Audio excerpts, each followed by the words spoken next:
Février, le mois le plus court de l'année, 28 jours.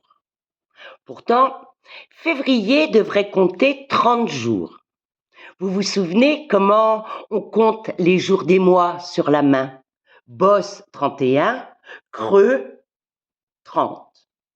Janvier, février, mars, avril, mai, juin, juillet, août, septembre, octobre, novembre, décembre.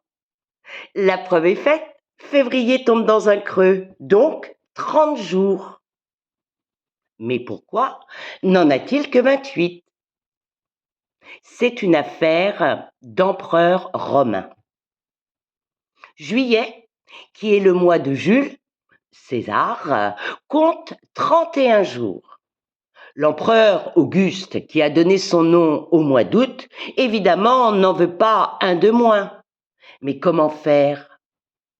Eh bien, enlever un jour à février. 30 moins 1 égale 29. C'est QFD. Tout le monde est content. Oui, mais ça ne répond pas à la question. Pourquoi février n'a-t-il que 28 jours? C'est le fait de l'astrologue de Jules César. Il a savamment calculé que l'année compte 365 jours un quart. Allez vivre un quart de jour. Pas très facile tout ça. Alors il prend ce quart et il le déplace tous les 4 ans. Eh oui, un quart multiplié par 4 égale 1.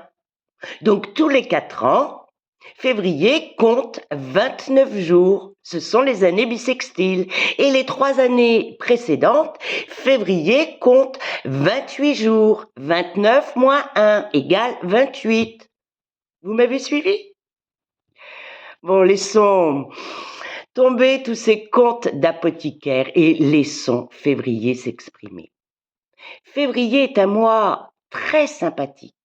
Les jours rallongent, on mange des crêpes, les cœurs s'embrasent et s'embrassent à la Saint-Valentin, on se déguise, on se maquille et on voit les premières fleurs de l'année poindre leur nez. Le mimosa, l'hellébore et bien évidemment les perce-neige. Oui, février est un mois très festif. À peine entamé, la Chandeleur se présente. Et quoi de mieux pour célébrer les jours qui rallongent que les crêpes rondes et dorées, on les envoie voler en l'air comme si on voulait les accrocher au ciel pour que le printemps revienne plus vite.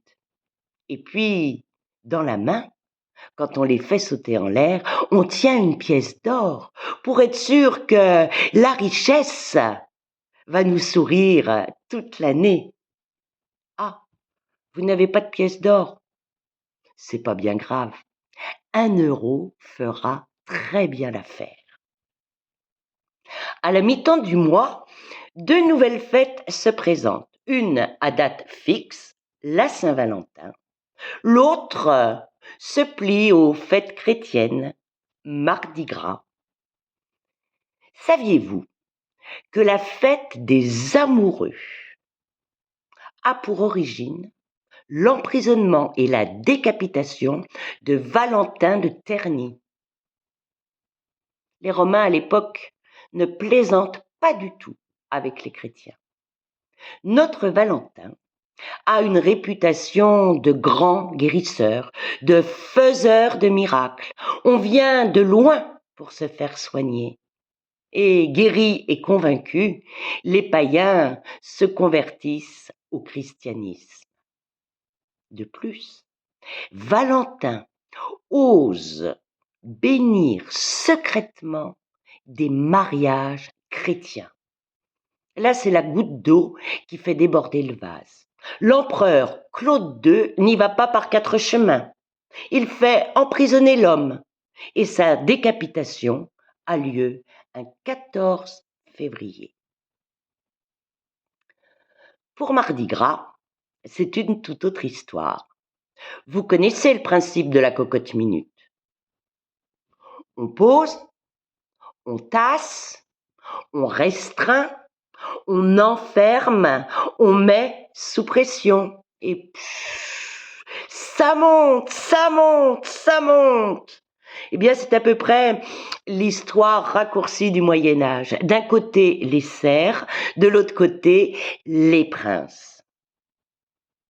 On autorise les serfs à un jour de fête par an.